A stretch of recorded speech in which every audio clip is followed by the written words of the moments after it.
Vous pouvez vous mettre. Naweza kuikala.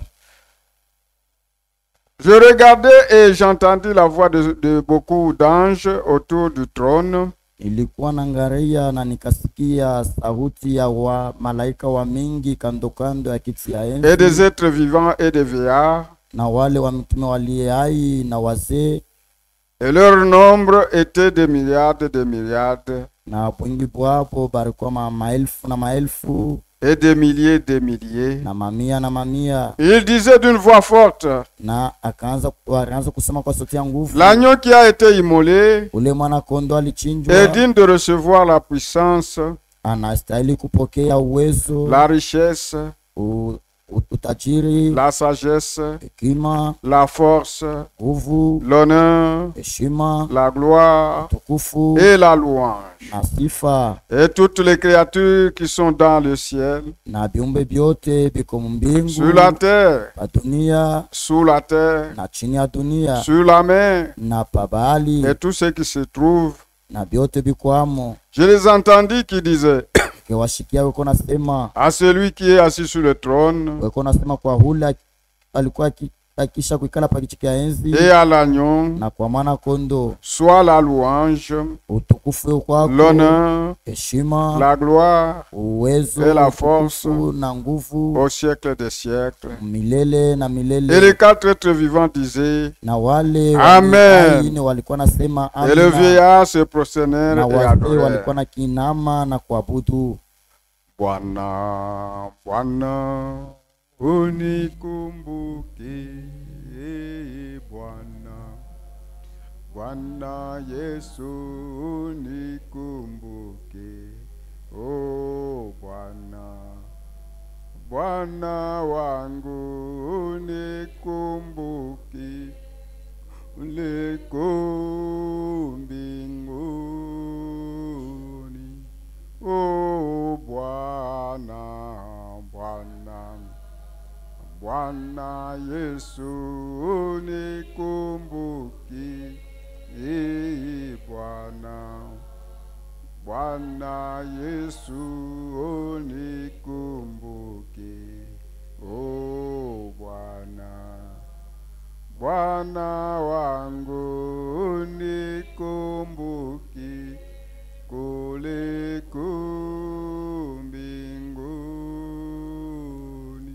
Glorieux Père Céleste, Baba watukufu wa mbingu, le Dieu Tout-Puissant, Mungu wa uwezo yote, Créateur du ciel et de la terre, Muumbaji wa mbingu na dunia, l'auteur de toute vie mwenye kusimamia buzima bote, et l'auteur de ma vie, na mwenye kusimamia maisha et yangu, l'auteur de nos vies. na msimamizi wa maisha Nous yetu. te sommes infiniment reconnaissants ce soir, Hakika tuko na shukrani magharibi, parce qu'il t'a plu de nous prêter la vie. kwa maana inakupendeza kutupa Si on se tient debout, kama tunashimama nous bwima, ne sommes pas meilleurs à ceux-là qui sont alités. atupite wale Nous ne wanakufa, sommes pas meilleurs à ceux qui sont morts. atupite wale wenye kuwa wakufa wala wakubambiwa, Mais c'est seulement par ta grâce. lakini ni kwa neema yako. Et comme tu nous as laissés en vie, Na hivi unetuacha na buzima, nous te louons, tuko na nous kutukuza, te glorifions. tuko na kushukuru. Toi seul, tu mérites l'honneur. Wewe peke yako unastahili Toi utukufu, seul, tu mérites l'élévation. unastahili kunyanyuliwa, Toi seul, tu mérites la gloire. unastahili heshima, Toi seul, tu mérites tout. unastahili le kila respect, kitu, La heshima, magnificence,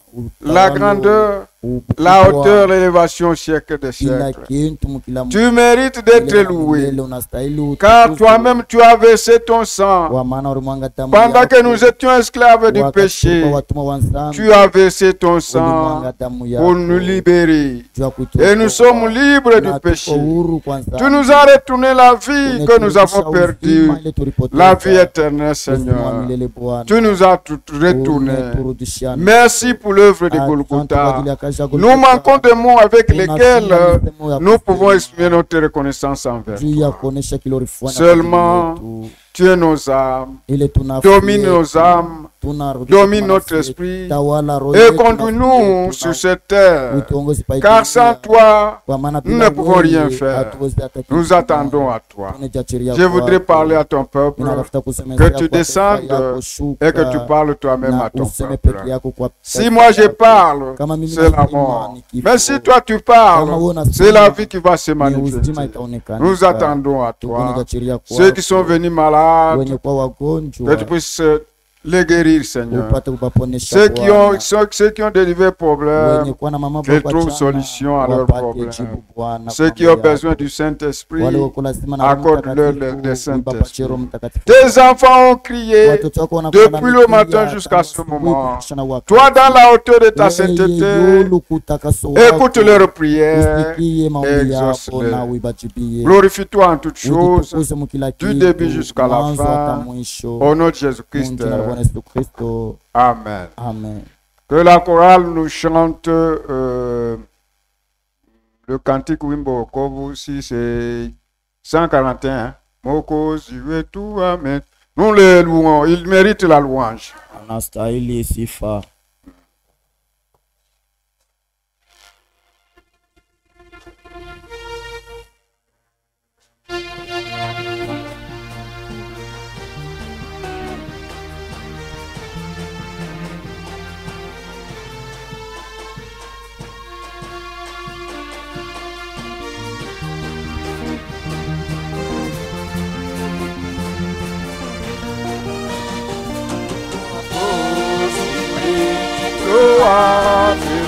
Pamphorado de arte natural, Zaquarema, Canado, Sebe, Tazama, Yungopamo, Zanasine, Aekari, Zaname, Alleluia, Alleluia, Alleluia, Alleluia, Alleluia, Alleluia.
Alléluia.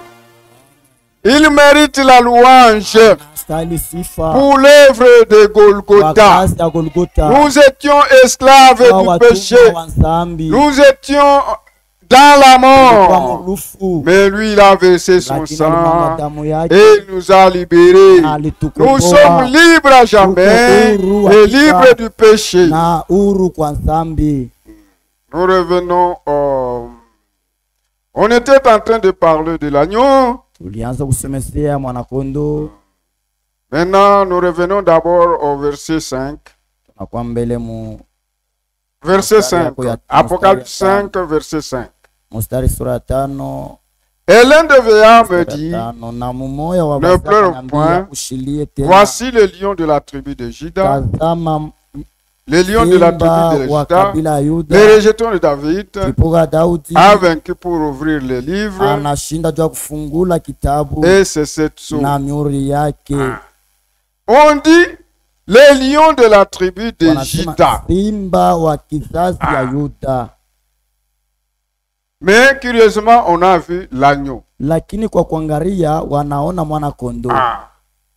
Mais il est d'abord venu pour mourir en tant qu'agneau. Voici l'agneau de Dieu qui ôte les péchés du monde. Il est venu d'abord mourir et ensuite il deviendra lion de la tribu, comme le roi. Et la royauté a été donnée à Juda. C'est pourquoi on dit le lion de la tribu de Juda. On a dit le sceptre de la royauté ne s'éloignera pas de Juda. Il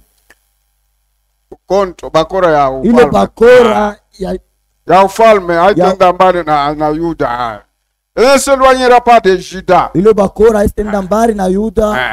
David est considéré comme le modèle, le rejeton de David. Et Dieu, comme a trouvé David, l'homme selon son cœur, il a dit, ta descendance ne manquerait pas d'être roi. Et réellement, la réelle descendance, c'est le Seigneur Jésus-Christ. Puisque les autres sont morts et ils ne continuent pas à régner. Mais Jésus-Christ, lui, il règne éternellement.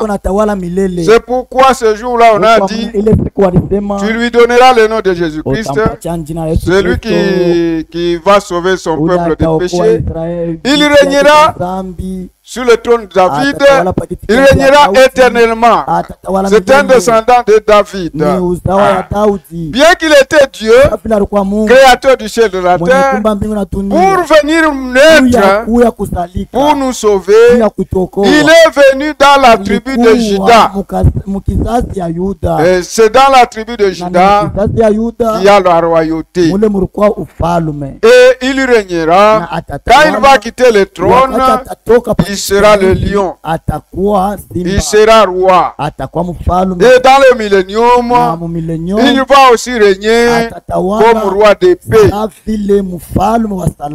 Allons d'abord dans les prophéties. Puisque dans les prophéties, Jacob, avant de mourir, il a prophétisé sur chaque enfant. Il a prophétisé.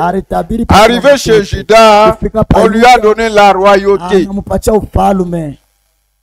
Allons d'abord dans Genèse. Genèse 49.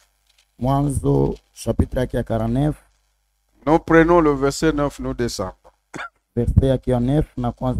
C'est là qu'il commence. Juda est un jeune lion. C'est son père qui disait. Donc il prophétisait sur chaque enfant. Juda est un jeune lion. Tu reviens du carnage, mon fils. Unatoka kukuwana kuvita, unauana carnage ni kuchinja abantu. Il ploie les genoux anakunjamisha magoti, il se couche comme un lion, na eko na lala sa vile simba, comme une lionne, sa vile ule simba mwanamke. Qui le fera lever? Nani atamunyanyua? Le sceptre ne s'éloignera point de Juda. Ile bakora haistenda mbali na Yuda. C'est la royauté. Ni le bâton souverain wala d'entre ses pieds. Kumikulu yake. Jusqu'à ce que vienne le Shiloh. Kufika na mkiwango ile Shiloh akuye. Et que le peuple lui obéisse. Na watu wapate kumutii. Il attache à la vigne son âne. Eko na batanisha kumu. Anafungia akumuzeti nani punda wake. Et au milieu de cette, le petit de son ânesse. Na katikati ya ile mzotuni ule mtoto wa punda wake. Quand vous voyez aussi ailleurs, on a dit que Jésus viendra sur l'ânesse, le petit de l'ânesse. Quand il est entré en Jérusalem, il était monté. Il y avait l'âne et on sentait Hosanna, Hosanna, Hosanna. Il était roi. La royauté a été donnée chez à David. C'est pourquoi lui aussi en tant que roi, bien qu'il était Dieu manifesté dans la chair, il est venu dans la tribu de Juda pour qu'il soit aussi roi. Et c'est le roi qui domine éternellement. Et son règne, c'est un règne de paix. Tous les rois ici de la terre, ils règnent. Mais il y a toujours des problèmes. Mais lui, il est le roi de paix. Maintenant, nous descendons. Revenons à notre texte. Apocalypse 5. Le verset 6 ici, on a parlé de l'agneau qui avait 7 cornes et 7 yeux qui sont les 7 esprits envoyés à toute la terre. Nous avons parlé les 7 cornes, c'est la défense, l'église. Et les 7 yeux, nous avons dit que ce sont les voyants, les prophètes. Mais la signification de ceci, les 7 cornes signifient les 7 âges de l'église.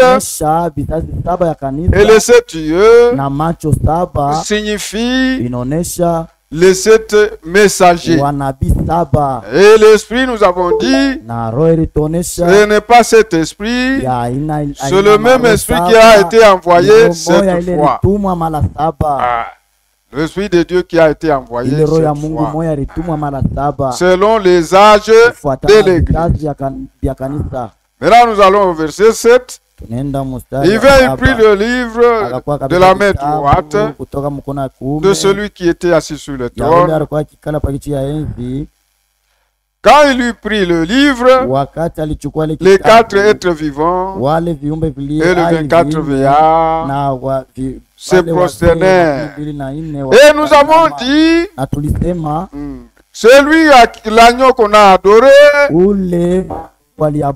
c'est Dieu lui-même sous forme humaine. Dieu lui-même dans la chair humaine. Et nous avons essayé de démontrer que Dieu ne donne pas la gloire à quelqu'un d'autre. Il ne partage pas sa gloire. Il est seul. Il ne partage pas sa gloire. L'agneau n'était rien d'autre que Dieu lui-même. Maintenant, ici, on nous parle de 4 êtres vivants et de 24 veillards. Les 24 veillards, ce sont les patriarches. Nous avons d'un côté, quand Pierre avait demandé, nous avons tout quitté. Nous allons avoir quoi? Jésus a dit, vous serez assis sur 12 trônes. Yesu alisema mtekala pa biti 12. Donc nous avons 12 apôtres donc tuko na wa mitume et 12 patriarches. C'est ceux qui forment 24 vieillards. wenye wanaonesha wazee 12. Maintenant les 4 êtres vivants ici, sasa hawa wa ine ce sont les gardiens du trône. ni wachungaji ya kiti cha enzi. Ce sont les gardiens ni du trône. wachungaji wa kiti ya enzi. Et les gardiens du trône, na wachungaji ya kiti cha enzi, chacun d'eux kila mmoja avait wapo 4 faces. alikuwa na mauso ine. 4 faces. Mauso ine. Donc ils avaient tous la face de lion. Balikuwa na uso ya manakondo ya simba. Tous avaient la face de lion. Balikuwa na uso ya simba. Tous avaient la face de veau. Balikuwa na uso ya ule mwana ng'ombe. Tous avaient la face de l'homme. Walikuwa na uso ile ya roho. Et tous avaient la face de l'aigle. Balikuwa na uso ya tai. Ya muntu, hein? Uso ya muntu kisha ya tai. Donc nous avons le lion, nous avons le veau ou le bœuf, ng'ombe. nous avons l'homme et nous avons l'aigle. Na tai. Maintenant, sasa chacun de ces animaux-là avait sa face principale. Kila muntu ili file barikuwa na uso yake ya upekee. Principale. Ile yake ya kuangalia devant les gens. Mbele ya uso wake. C'est pourquoi le premier animal nyama wa kwanza avait la face du lion. Alikuwa na uso ya simba. Le deuxième, sa face principale, c'est le veau.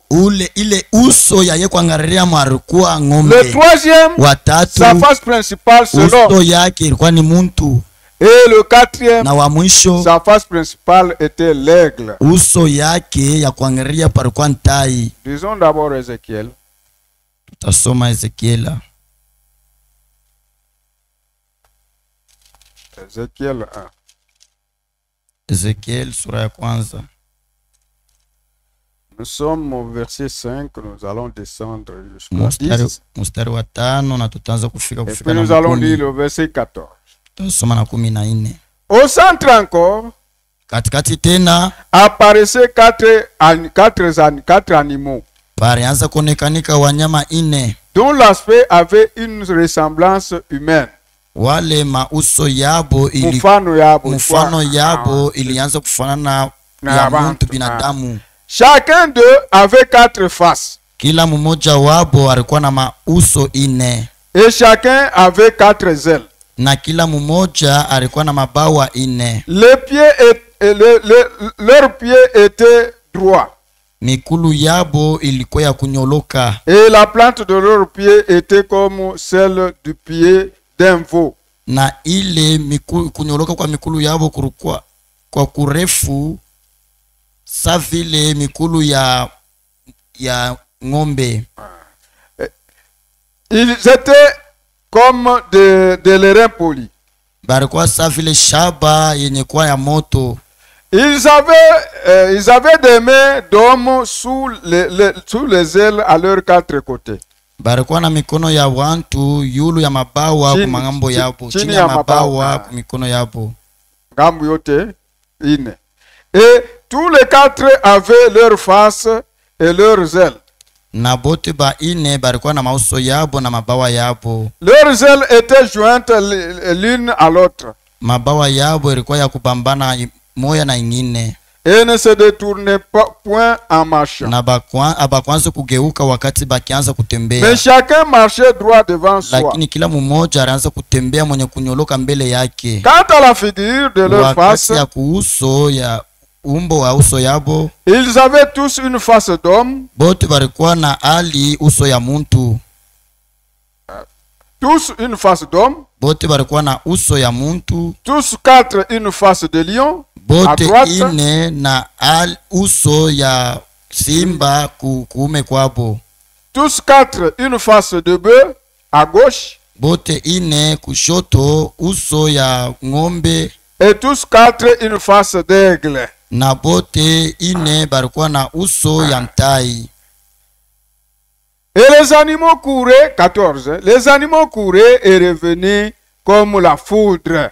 na wanyama walikuwa na kienda na weko na rudia. Ce sont les gardiens du trône. Ni wachungaji. Et quand nous arrivons au désert, wakati tunafika mjangwa, nous avons la tente d'assignation au milieu. Tuko na ile hema ya mkusanyiko. On peut faire ça pour bien voir.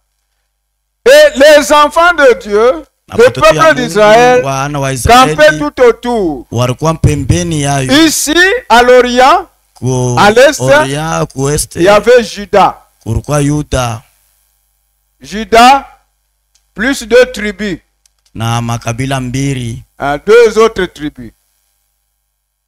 Juda avec bannière le lion. Ici c'est Ruben au sud. Ruben avec 2 autres tribus. Sa bannière c'était le veau. Veau. Mwana ngombe.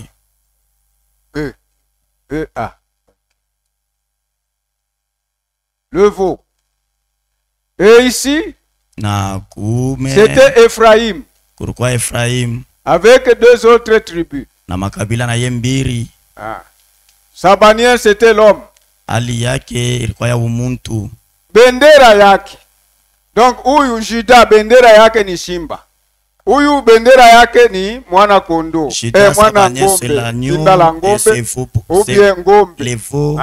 Huyu bendera yake Ephraim, bendera yake ni mutu. C'était l'homme. Et là c'était Dan. Na pale bendera ya Dan. Dan avec 2 autres tribus. Na makabila ingine mbili. Et leur bannière c'était l'aigle. Na bendera yake ilikuwa ya ntai. L'aigle. Nous pouvons le lire. Allons d'abord dans Nombre 2. Oh, le temps file. C'est à 16 heures qu'on arrête. Bon, Dieu va nous aider. Nombre.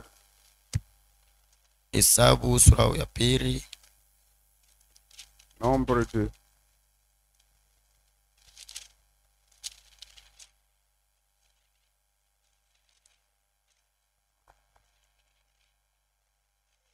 Il est digne d'être loué. Nous devons le louer. Même si vous vous levez seulement le matin, vous avez le souffle de vie. Il faut le louer. Même chez vous là-bas, vous le louez. Avant d'aller quelque part, vous le louez d'abord. Vous le remerciez pour tout ce qu'il fait pour vous. Alléluia. Amen. C'est comme ça. Maintenant, nous sommes en Nombre 2. Nous commençons au verset 3. Chapitre 2, verset 3. Nous sommes au désert. À l'Orient, le camp de Juda, avec sa bannière,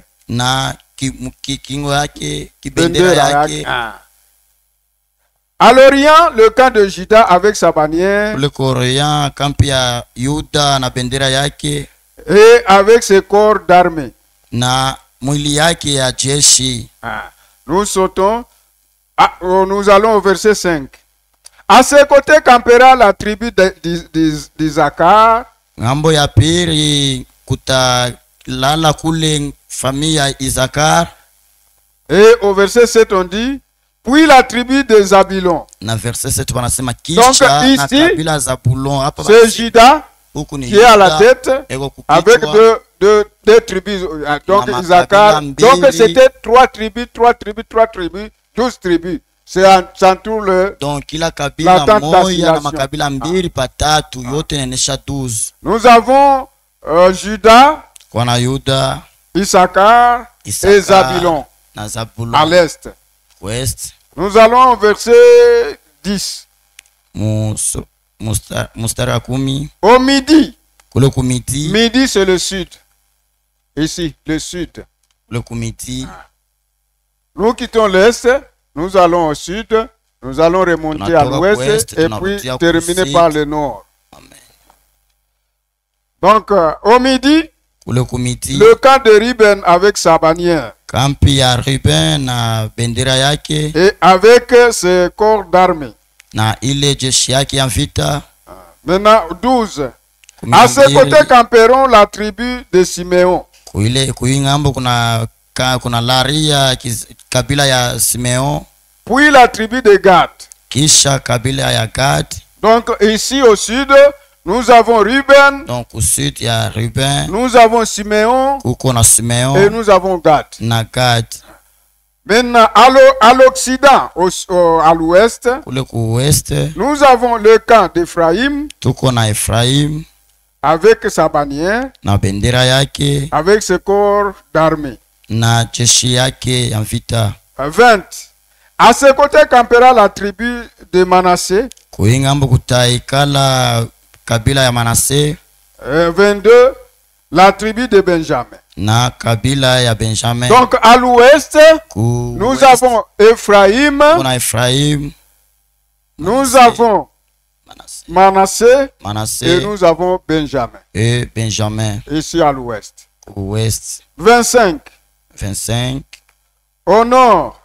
Le camp de Dan. Avec sa bannière. Na barnier yake. Avec ses corps d'armée. Na jeshi yake ya vita. 27. À ce côté campera la tribu d'Azer. Kuingambo kutai laria kabila ya Azer. 29. La tribu de Nephtali. Na kabila ya Nephtali. Donc au nord, nous avons Dan, nous avons Azer et Nephtali. Maintenant nous allons dans le Nouveau Testament. Vous voyez combien la parole a été gardée. Nous aussi, nous devons garder la parole de Dieu. Nous devons la garder avec jalousie. C'est notre vie. La parole, c'est notre tout. C'est notre richesse. Nous devons la garder. Et quand nous vivons la parole, il y a des bénédictions. Les bénédictions nous suivent automatiquement. Même si tu ne demandes pas, si tu vis seulement la parole de Dieu, il y aura des bénédictions. Amen. Alors nous venons dans le Nouveau Testament. Nous avons l'acte des apôtres là-bas. Au centre. Acte des apôtres. Au milieu. Maintenant, ici nous avons Matthieu. L'évangile. Donc l'acte des apôtres entouré de 4 évangiles. Nous avons l'évangile de Matthieu. C'est le lion. Nous allons là-bas. Nous avons Marc. Marc, c'est le veau. Marco ni kondo. Le veau. Ngombe. Le veau. L'évangile de Marc, c'est le veau. Marco ni ngombe. Et là-bas, nous avons Luc. Na huku kume tuko na Luka. D'ailleurs, il était médecin, Luc. La sagesse humaine. La sagesse humaine. Luc était médecin. Luc est représenté par l'homme. Et là-bas, nous avons Jean. Jean est représenté par l'aigle. Alléluia. C'est comme ça. L'acte des apôtres au milieu, entouré par 4 évangiles.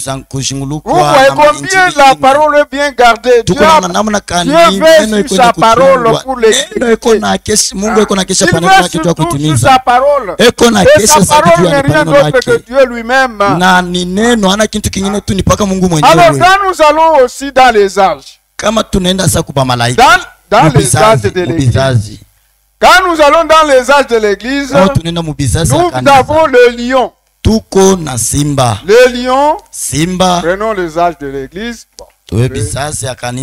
On peut mettre même là-bas. Est-ce que vous voyez là-bas? Bon, même là-bas.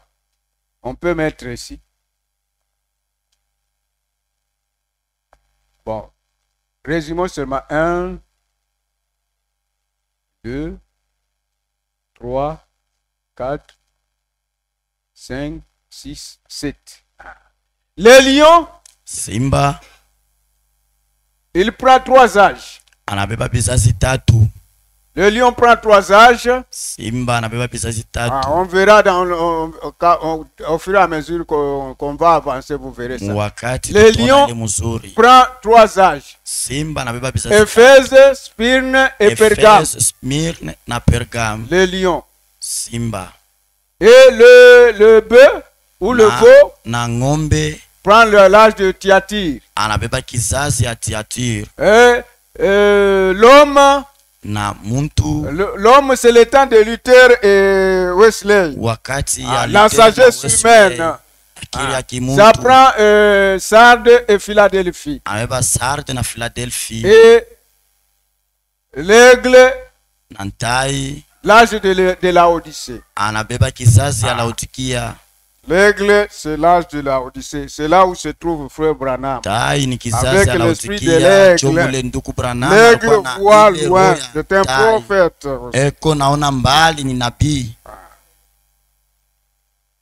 Alors, continuons notre lecture. Oh, un peu. Bon, je pense que l'on va terminer ça. Disons seulement. L'essentiel a été dit.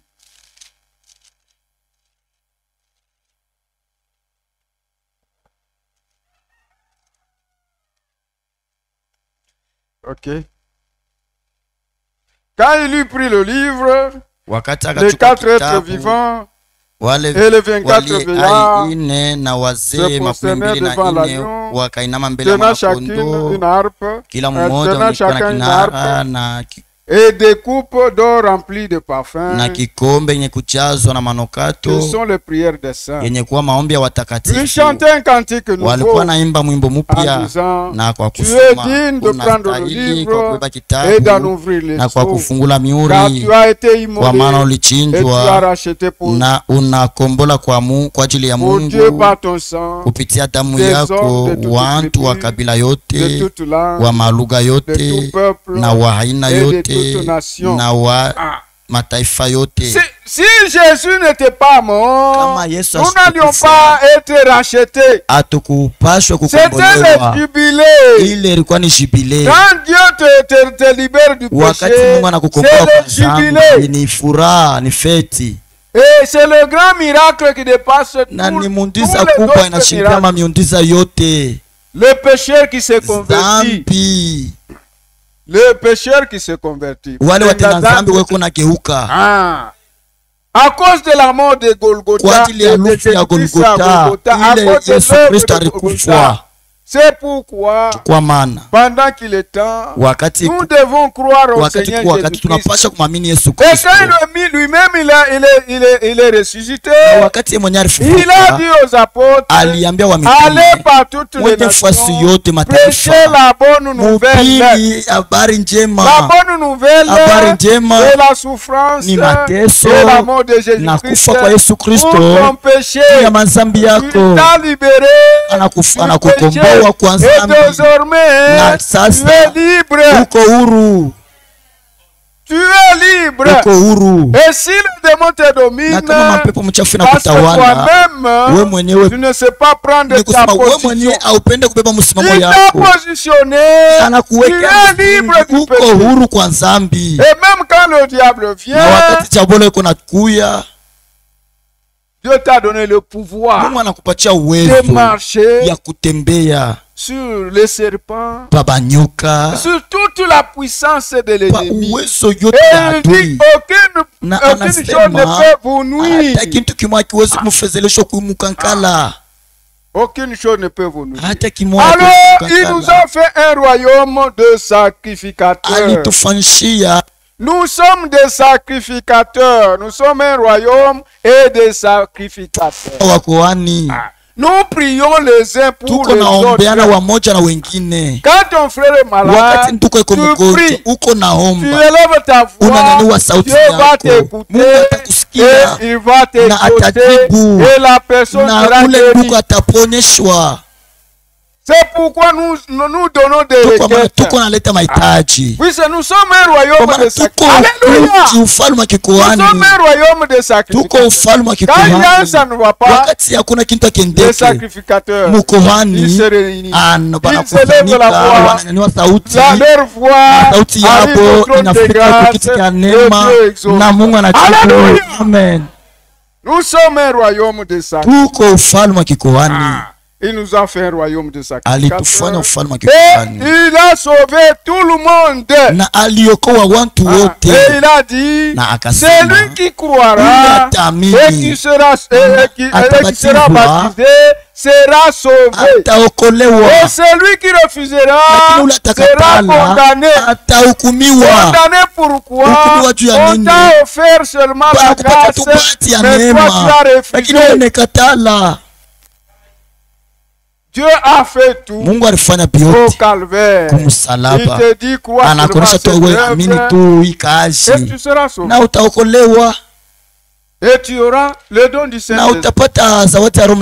Le Saint-Esprit, c'est ça notre conducteur. Il vient pour dire là tu disais que j'ai échoué. Il vient te faire réussir. Il vient te faire réussir. Là, je ne peux pas. Maintenant, tu deviens capable. Il te donne la force de surmonter toutes les obstacles. Et le diable il multiplie. Et toi tu seras toujours vainqueur. Même si tu es tenté. On dit, Jésus tombe cette fois, et cette fois, il se relève. On ne tombe pas pour rester nous nous relevons. Nous sommes dans le combat et nous sommes victorieux par Jésus-Christ. Il a vaincu, il a dit, vous vaincrez aussi. Alléluia. Amen. Et il nous a fait royaume. Tu as fait d'un royaume et de sacrificateurs. Et ils régneront sur la terre. Nous régnerons sur la terre. Au ciel, nous irons seulement fêter.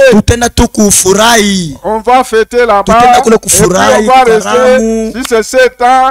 Après, nous allons descendre. Nous régnerons sur la terre. La terre a été donnée à l'homme.